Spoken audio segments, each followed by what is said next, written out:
Hola, ¿cómo va? Hoy vamos a ver los dos textos que nos quedaban del eje 1, el de Padilla, Acosta y Peroso primero y después el de Valdivieso, porque vieron que el primer texto del que le estoy hablando habla sobre paradigmas socioeducativos y hace un recuento muy rápido de las teorías socioeducativas o que tienen relación con los posteriores modelos socioeducativos, mientras que Valdivieso ya habla de la situación actual y del nuevo paradigma que se está proponiendo, o por lo menos que se está perfilando. Primero quería hacerles la distinción entre paradigma, teoría y modelo, porque, por lo menos en el texto de Padilla y compañeras, se usan como sinónimos, o por lo menos hay como una especie de confusión entre lo que es una teoría y un paradigma, y parece que es todo lo mismo. Ustedes tienen que pensar que en este texto ellas muchas veces los usan como sinónimos, pero no lo son. Es un error conceptual que están teniendo. Un paradigma es un marco conceptual e interpretativo dentro del cual aparecen ciertas teorías y que también, bueno, hay teorías que se empiezan a formular en paradigmas anteriores que cuestionan ese paradigma y le dan lugar a un paradigma nuevo, ¿sí? Pero lo que tenemos que saber del paradigma es que es un conjunto de principios o postulados generales que no se cuestionan, mientras que estamos adentro de un paradigma, esos principios y esas teorías no se van a cuestionar. Cuando empieza a haber un cuestionamiento crítico acerca de esas teorías es porque ya se está pensando en una transformación del paradigma. Esto es básico de las teorías de los paradigmas en filosofía y en conocimiento científico, seguramente ya lo habrán visto en algún lugar. Mientras que las teorías son sistemas lógicos deductivos que normalmente están para explicar un fenómeno o hechos sociales, pero que dentro de las reglas del juego de la ciencia las teorías están para ser cuestionadas, siempre se tienen que considerar como temporales y no se pueden pensar desde un punto de vista dogmático, es decir, que son verdades absolutas. Sin embargo, cuando unas teorías son los pilares de un paradigma, normalmente no se los cuestiona o se los presenta como si fueran la mejor opción hasta el momento. Y, por otro lado, finalmente, un modelo es un conjunto de representaciones consideradas como referencias para ser imitadas como modelos a seguir, justamente por eso la palabra modelo, son representaciones para ser reproducidas en otros contextos porque se consideran que son las mejores opciones, otra vez voy a usar la misma palabra, hasta el momento. Así que más vale que están relacionados estos tres conceptos, paradigma, teoría y modelo, y en muchos casos pueden significar lo mismo, pero cuando estamos hablando de cuestiones de transformación paradigmática tenemos que tener estas distinciones. Estas autoras que estamos viendo ahora, Padilla, Acosta y Peroso, van a empezar a hablar a partir eh, de, los, de las teorías que sirvieron como base para construir modelos socioeducativos que todavía siguen actuales, pero hay ciertas cuestiones que no tocan, como ya habíamos hablado con Tiramonti. Básicamente la propuesta de este texto es presentarnos la teoría de la complejidad de Morin como la base para un nuevo modelo educativo. Pero a lo largo del recuento de teorías que ellas van a hacer a partir de finales del siglo XIX hasta ahora, siempre están hablando de cambios de modelos educativos, pero no están cuestionando la institución educativa, que ya habíamos visto que se relaciona directamente la creación de la escuela como institución con el modelo, con el paradigma del Estado democrático, el Estado-nación y de las funciones del Estado-nación. Así que, por un lado, están hablando de que se va a generar un nuevo paradigma, pero en realidad no están tocando las bases del paradigma anterior. Así que hay otra vez esa confusión conceptual, mientras que no se toque las bases de la institución escolar, no se puede hablar realmente de nuevos paradigmas socioeducativos, más bien estaríamos hablando de nuevos modelos socioeducativos y de teorías que tal vez en el futuro puedan dar origen a un nuevo paradigma, pero que en el momento estamos por lo menos en transición, donde no se está alterando la estructura esencial de la institución escolar, pero sí están intentando proponerse otros modelos educativos. Así que bueno, también pensemos que el éxito de estos modelos educativos está relacionado, o el éxito o el fracaso va a estar relacionado con este rechazo o esta negación a pensar en otro tipo de instituciones educativas que no estén relacionadas con el paradigma de la modernidad. Bueno, estas autoras van a plantear como dos conjuntos de teorías, aunque ellas están hablando de teorías de primer periodo, del segundo periodo, tercer periodo hasta el cuarto periodo. Yo en realidad las voy a distinguir en dos grandes grupos, que son las teorías clásicas, que relacionan la educación con la productividad, y las teorías críticas, que justamente piensan el sistema educativo y sobre todo las instituciones escolares como reproductoras de una ideología capitalista, y entonces tranquilamente podemos ver la distinción entre esos dos grandes grupos de teorías. Van a hacer ellas el recuento a partir de mediados de los años 50, donde las teorías estructural funcionalistas ya están bastante asentadas. Estas teorías comienzan a finales del siglo XIX, en Francia sobre todo,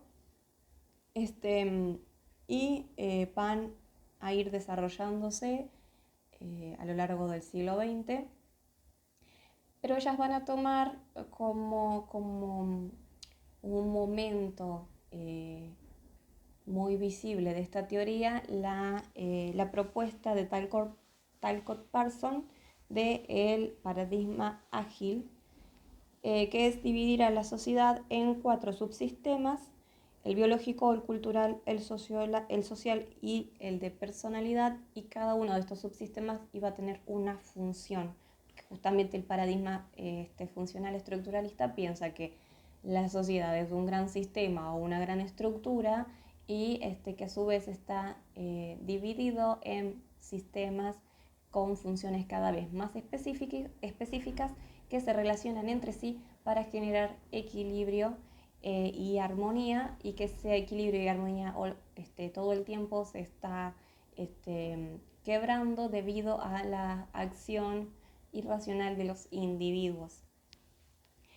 Y plantea este paradigma que el Estado es ese gran organismo de control para lograr el equilibrio y la administración. Entonces esta teoría, como vemos, está relacionada con el paradigma de la modernidad, que le da la autoridad al Estado, y piensa básicamente como un sinónimo entre sociedad y Estado. Y sí, todavía tenemos muchos resabios de la teoría estructural funcionalista, sobre todo en las bases de la administración burocrática de las instituciones escolares.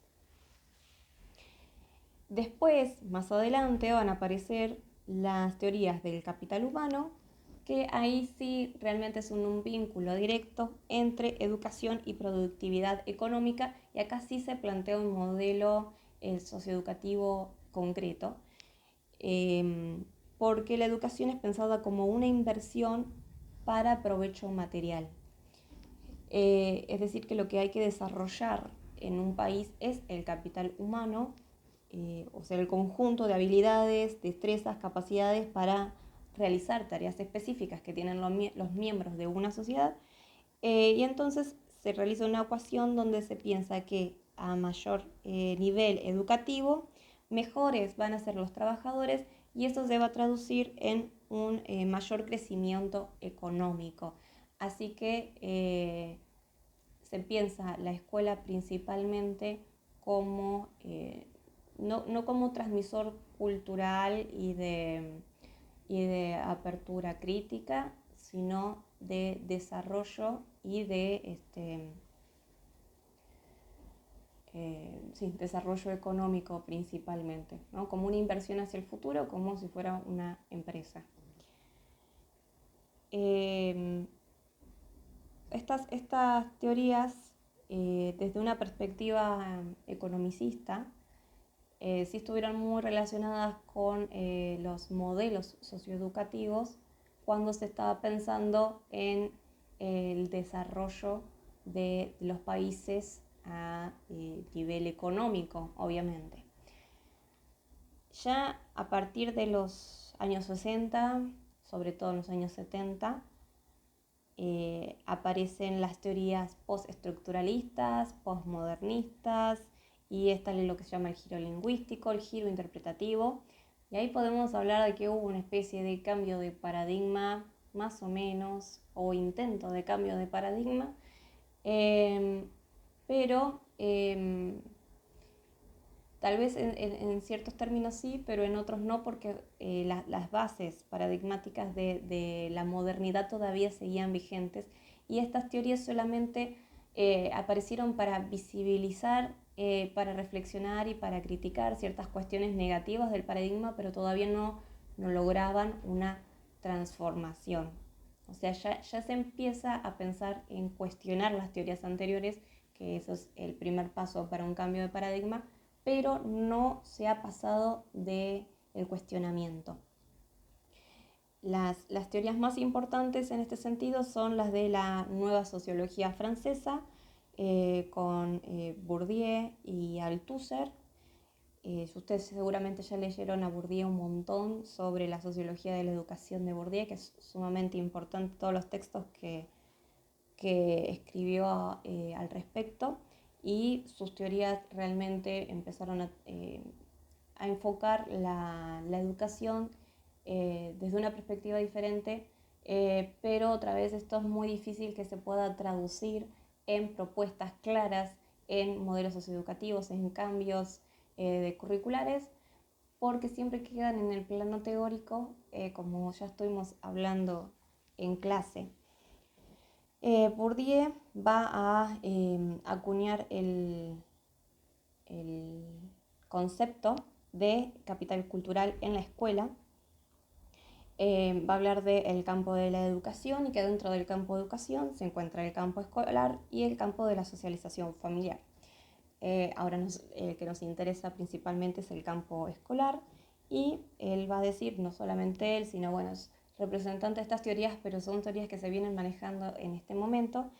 En el campo escolar se reproducen las desigualdades sociales y de clase, y es donde se crea una acción pedagógica que permite el desarrollo del hábitus en sus estudiantes. Bueno, acá justamente lo que nos importa es que se piensa el campo escolar como reproductor de desigualdades sociales, que hasta el momento esto no se estaba considerando. Sí se pensaba que se reproducía un sistema de clases y una estructura autoritaria, pero como que esa estructura de disciplina era la que ayudaba a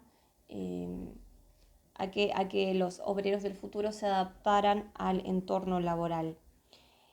Y de entonces también hablaban de un currículum diferenciado, que no era lo mismo lo que les enseñaban a los hijos de los obreros que a los hijos de los más privilegiados o de las élites. Como hablaban las teorías del conflicto también entre los años 50 y 60. Bueno, Bourdieu va a ahondar sobre esto. Lo mismo va a hacer Althusser, lo mismo va a hacer Foucault. Althusser va a pensar la escuela como un aparato de reproducción ideológica que perpetúa las desigualdades y refuerza la dominación. Foucault también va a hablar de que es un dispositivo de control y de disciplinamiento de los cuerpos.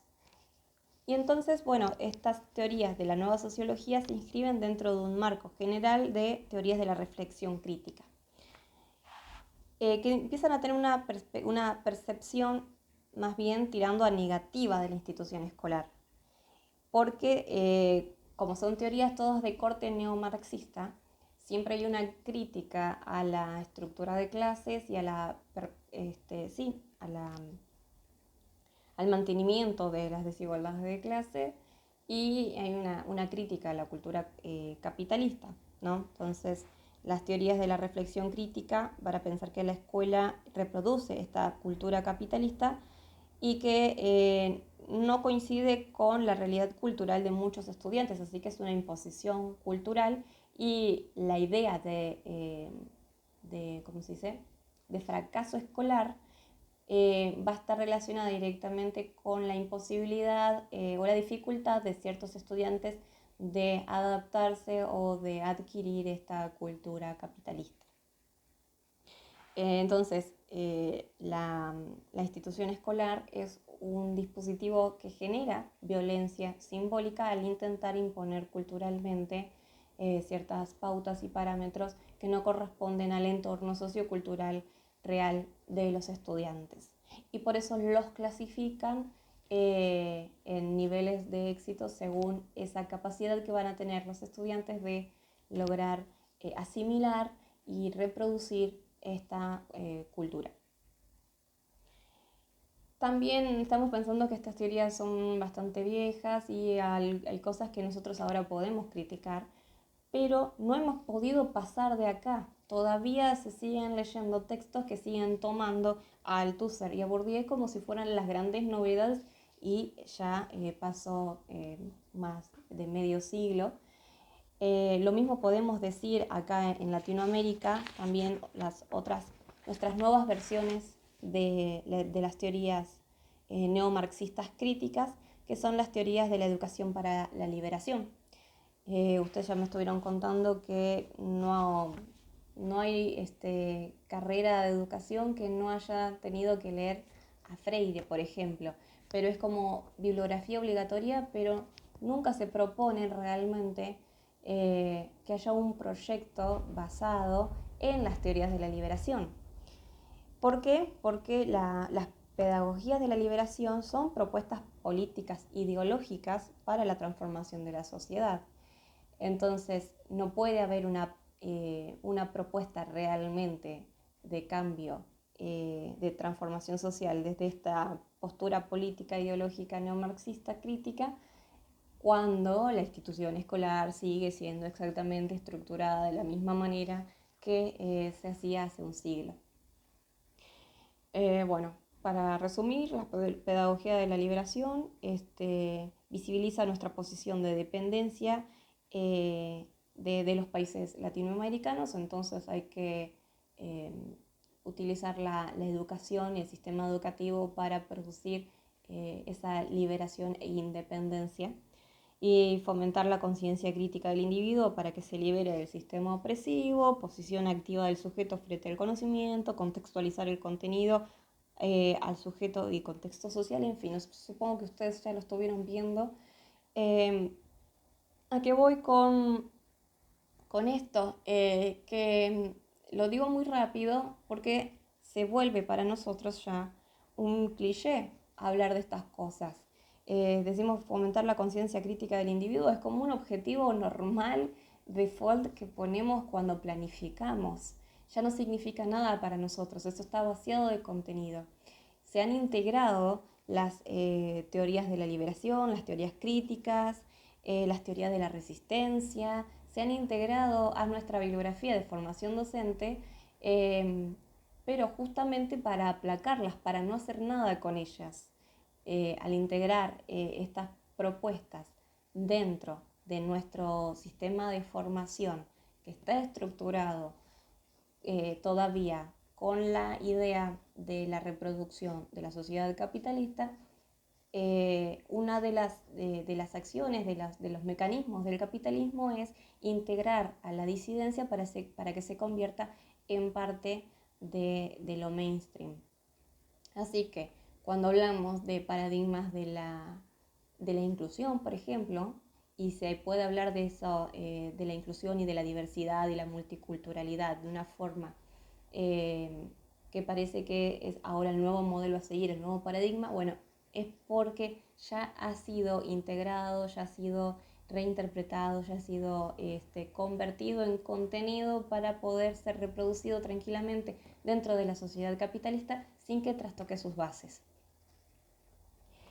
Y bueno, y siguiendo con el tema de las teorías críticas, sigue la lista, las teorías del currículum oculto, que ya también lo comentamos por ahí, bueno, que habla del diseño curricular, como una muestra de cómo la sociedad selecciona, clasifica y distribuye el conocimiento educativo, que hay formas ocultas de dominación y también hay formas ocultas de resistencia. De ahí también aparecen las teorías de la resistencia, donde los sujetos son capaces de resistirse a los mecanismos de reproducción ideológica, cultural, es decir, los sujetos no son pasivos, sino que también tienen diferentes formas de no acatar a la norma, de no seguir las pautas disciplinarias o, en el caso de los docentes, de no enseñar ciertos contenidos o no enseñar de determinadas formas y de otras formas sí. Y entonces, desde las teorías de la resistencia aparecen proyectos educativos que no tienen mucho sentido porque hablan de crear instituciones educativas con perspectiva de resistencia. A ver, ¿por qué crearíamos una institución educativa que genera esa violencia simbólica para resistirnos a ella? ¿No sería mejor abandonar esa institución o cambiarla por una completamente diferente? ¿Por qué tendríamos una perspectiva de resistencia? Porque eso implicaría justamente mantener aquella estructura que genera la dominación que en primer lugar no queremos. Así que hay una cuestión ahí que no tiene mucho sentido y no se las está cuestionando, se las enseña dentro de nuestros programas de formación docente, pero realmente se nota que no están puestas en el programa para que nosotras las llevemos a cabo porque no hay ninguna propuesta real, ningún modelo real a seguir. Como sí vamos a ver que tal vez hay ciertas propuestas de las nuevas teorías y otras que definitivamente no. Les dije yo que este artículo estaba hecho para venderles la teoría de la complejidad como el gran nuevo modelo socioeducativo. La teoría de la complejidad básicamente es una teoría, es una creada por Edgar Morin a finales de los 90 y él tampoco inventó nada, sino que hizo una síntesis de varias teorías que se empezaban a perfilar en los años 90, con cierto corte New Age también que tendríamos que pensar ahí, como las teorías filosóficas, ontológicas del New Age se van metiendo de a poco dentro de las teorías socioeducativas hasta que ahora en el nuevo paradigma socioeducativo están de lleno y ni siquiera sabemos que están ahí. Hay ciertas cuestiones de esta teoría de la complejidad que son muy interesantes y que está bueno plantearlas y otras que hay que verlas con, que tomarlas con pinza, ¿no? Bueno, Edgar Morin habla de que se tiene que educar para un futuro sostenible. Bueno, eso lo dice cualquiera, ya tampoco significa nada. No nos dicen cómo. Otro de los clichés que ya nos están sonando, que ya se están vaciando de contenidos cuando se habla de plantear un nuevo modelo educativo. Pero hay otras cosas de Edgar Morin que tienen bastante sentido, como por ejemplo enseñar epistemología, porque lo que se debe empezar a hacer es desarrollar la comprensión, entender cómo se construye conocimiento, para dejar de pensar el conocimiento como verdades fijas y como certezas, sino que darnos cuenta que el conocimiento se construye a través del error y que las certezas son ilusiones. Esto serviría para afrontar la incertidumbre, lo inesperado y lo incierto, que son herramientas que se necesitan en las nuevas generaciones, como ya lo estuvimos viendo. Enseñar sobre los riesgos y conflictos que producen incertidumbre en vez de las certezas del paradigma de la modernidad. Y enseñar a comprender, no reproducir, sino comprender las causas de los problemas, no simplemente aprender qué ocurrieron, cuáles fueron los hechos, sino por qué ocurrieron y de qué manera. pero Morín sigue pensando en materias. Dice que epistemología debería ser una materia obligatoria. Sí, otra vez estamos estructurando la escuela en materias. No tiene mucho sentido. Una de las cuestiones de la teoría de la complejidad es justamente pensar al humano como un ser complejo y multidimensional, donde tendríamos que poder analizar todas las características del ser humano, pero otra vez lo quieren hacer dentro de una estructura que segmenta, que clasifica y que separa el conocimiento en áreas específicas que no se tocan. Así que otra vez todo esto planteado dentro de una estructura tradicional educativa no funcionaría. Sí, como momento transitorio, sí, como algo transicional. Sí, digamos que sí, porque no se puede hacer una transformación radical. Pero tampoco nos están diciendo cómo. Bueno, también Morín habla de comprender las potencialidades potencialidades adormecidas del cerebro humano. Y acá también, ojo con las cuestiones New Age de las potencialidades adormecidas, porque entonces también se puede considerar que los niños tienen capacidades especiales que no están teniendo y que no sabemos muy bien qué son esas cosas que desarrollan los chicos. También cuando veamos a Valdivieso vamos a ver que hay ciertas perspectivas que piensan a los chicos con capacidades proactivas que si no las interpretamos correctamente a estas teorías nos hace empezar superficialmente que los chicos tienen capacidades de genio un poco más, ¿no? Y esto es algo que suele ocurrir, donde se empieza a plantear que los niños son superdotados porque pueden hacer determinadas cosas, porque se les desbloquearon ciertas capacidades cerebrales que antes no teníamos, en fin. También tiene que ver con el desarrollo de las nuevas teorías sobre la infancia. Bueno, lean a Edgar Morin, que lo citan tanto en Padilla como en Valdivieso, y léanlo con cuidado. No,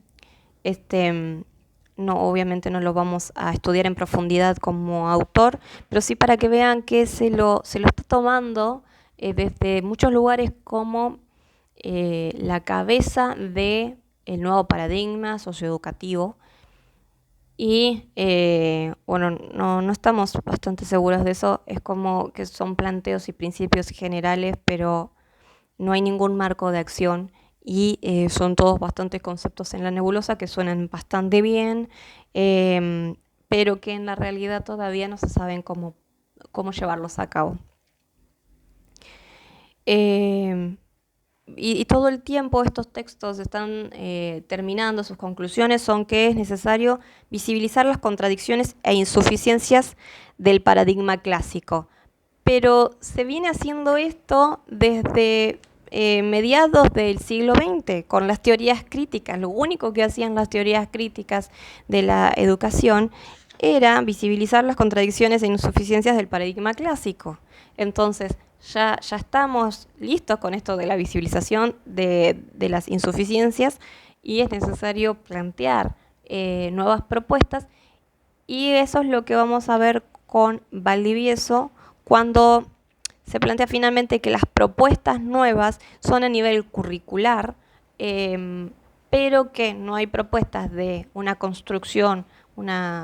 nueva construcción institucional de la escuela, o pensar al sistema educativo de forma completamente diferente, sino que simplemente se plantean modelos o proyectos a nivel curricular que son innovadores con respecto a los currículums tradicionales, pero bueno, estamos todavía en un momento transitorio. Yo no diría que ya estamos en el cambio o en el nuevo paradigma, pero se está yendo hacia ahí. Todavía no sabemos cuáles van a ser esas instituciones. Valdivieso va primero a hablar de la situación actual a nivel muy abarcativo, después va a hablar de la situación actual en relación con la infancia y después va a hablar sobre nuevos enfoques, teorías y concepciones del actual paradigma. Como ven, el anterior texto era de Venezuela y este texto es de Perú. ¿Por qué se los estoy dando? Para que se den cuenta que las realidades de estos dos países y la nuestra se parecen bastante, porque ya hay una globalización del conocimiento donde se plantean que estas teorías se pueden aplicar en diferentes contextos en general.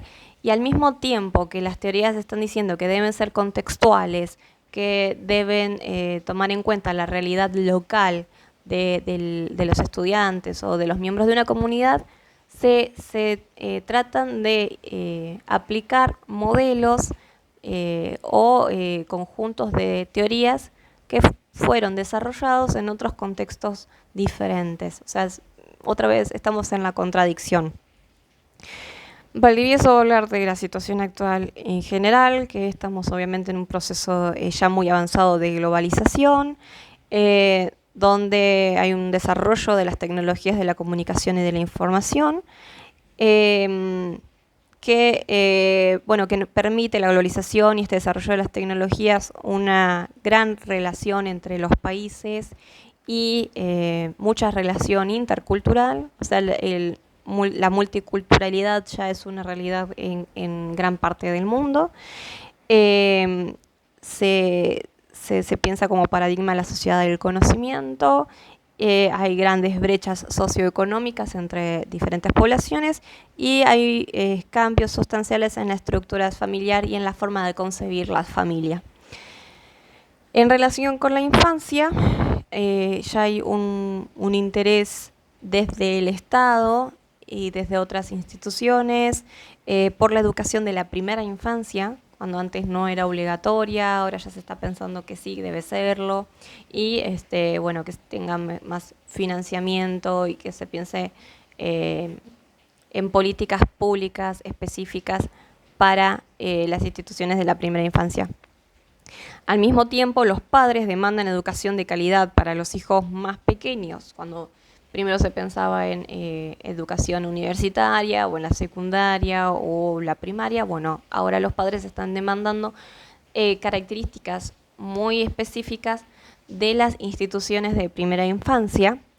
Y con esto también hay una proliferación de servicios para esta población, para este target que es la primera infancia. No solamente los jardines, sino que también aparecen otras propuestas que sus objetivos son principalmente lucrativos, más allá de las guarderías y las colonias, que es algo que nosotros ya conocemos, aparecen también centros de actividades artísticas, centros de terapias, ludotecas, en fin, esta proliferación también ayuda a que muchos niños que necesitaban esta atención específica ahora lo tengan, pero por el otro lado también se vuelve como una moda. Y hay ciertas propuestas o servicios que no son realmente necesarios y que no están abocados a la educación o al desarrollo de capacidades, sino más bien a generar ingresos monetarios. También con este creciente interés por la educación en la primera infancia se empieza a notar que hay una grave deficiencia en la formación docente para la primera infancia, porque no hay realmente aquellos formadores de profesores de nivel inicial, no tienen los conocimientos necesarios ni conocen el contexto en el que se van a desarrollar después las profesoras de nivel inicial, y por lo tanto el conocimiento que les pueden transmitir puede ser que no les sirva de mucho, porque estos docentes formadores desconocen el contexto, los mecanismos, la pedagogía específica del nivel inicial. Al mismo tiempo aparecen propuestas, pero siempre se quedan como en propuestas a medio camino, propuestas de educación intercultural, educación multicultural bilingüe, educación inclusiva, educación para la diversidad, educación con perspectiva de género, con perspectiva ambiental, con perspectiva de derechos, todos estos nuevos enfoques que se van integrando a una estructura clásica escolar que todavía no se altera. Y entonces acá aparecen los nuevos enfoques, teorías y concepciones de lo que sería el nuevo paradigma de la diversidad, o bueno, que se está intentando establecer como un nuevo paradigma. Está el enfoque holístico sistémico del desarrollo, o sea, pensar integralmente al ser humano en todas sus facetas, conceptos de la inteligencia, hay un nuevo concepto de inteligencia, el concepto de inteligencias múltiples, el concepto de inteligencia emocional, toda una cuestión ahí con inteligencia, nuevas concepciones acerca de la infancia, que piensan al niño como actor y protagonista de la construcción de su propio conocimiento. Entonces acá ya se empieza a pensar al niño como proactivos, como creativos, como autónomos, y se le está dando, que no está mal porque antes se lo pensaba justamente como algo completamente vacío y pasivo. Pero ya sabemos, tenemos que tomar con cuidado esto de no dar vuelta el panqueque y pensar todo lo contrario, como que ya los chicos no necesitan absolutamente ningún tipo de contención o límites o ayuda o de construcción de una autoridad adulta. Y este es un problema que justamente ustedes ya están viendo o en las prácticas o en sus interacciones cotidianas. El enfoque del aprendizaje como una construcción personal, no como algo que se adquiere, no como una cabeza que hay que llenar, sino que se va construyendo en la interacción diaria. El enfoque sociocultural de Brunner y Vygotsky, que también seguramente ya lo leyeron, la apropiación de saberes sociales a partir de la interacción social, los aportes de la psicología cognitivista, las teorías ecosistémicas, las teorías del desarrollo humano, obviamente las teorías del pensamiento complejo de Morin, el concepto de resiliencia, que tiene que ver con superar los conflictos y hacerle frente a la incertidumbre, como ya vimos. La inclusión de las TICs, no como simplemente tener una computadora en el aula, sino que sea parte de la construcción del conocimiento. Todos los aportes nuevos de la neurociencia que empiezan a pensar en cuestiones genéticas que tienen que ver con el desarrollo de los niños y con sus capacidades cognitivas. Y todo esto se traduce en nuevas propuestas curriculares en escuelas que para nosotros son escuelas de vanguardia o como escuelas alternativas o como escuelas de élite, ¿no? Que son los que ya sabemos, las nuevas Montessori, las Reggio Emilia, los High Scope, el proyecto Spectrum, los jardines psicológico-productivos, ciertas ludotecas. Bueno, ahí empieza a aparecer otra vez una variedad de servicios que proponen alternativas curriculares basándose en nuevas perspectivas socioeducativas. Y los autores que menciona Valdivieso dice que se ponen de acuerdo en considerar que hay ciertos principios generales que son los que no se cuestionan en este nuevo paradigma, que son el principio de la libertad, de la actividad, de la participación ciudadana, de la proactividad y la interactividad, la autonomía, la autoestima, el desarrollo de lo lúdico, de las capacidades y habilidades por sobre la absorción de información, el compromiso de las familias y el desarrollo humano y desarrollo sostenible. Así que estos son como los pilares del nuevo paradigma en el que se va a sustentar después los otros modelos socioeducativos que vamos a ir viendo a partir de ahora. Me gustaría que ustedes por su cuenta revisaran estas propuestas curriculares que les estuve mencionando, las de Reggio Emilia, las Neo Montessori, High Scope, bueno, todas esas, porque tal vez les sirva a ustedes para pensar su proyecto, ¿sí? Su proyecto para la materia, para aprobar la materia. proyecto de investigación final, ustedes pueden agarrar alguna de estas escuelas, investigar cómo es su sistema de enseñanza, cómo es el proyecto curricular y cuál es la cultura institucional que plantean, y lo pueden relacionar con los autores que vamos a ir viendo y con otros casos, y también pueden hacer críticas constructivas a partir de eso. Así que está bueno como proyecto, si no se les ocurre qué hacer, agarrar una de estas, investigar un poquito en internet y fijarse si pueden hacer una reflexión crítica sobre eso. Bueno, entonces las dejo tranquilas para que hagan las lecturas y realicen las actividades. Nos vemos.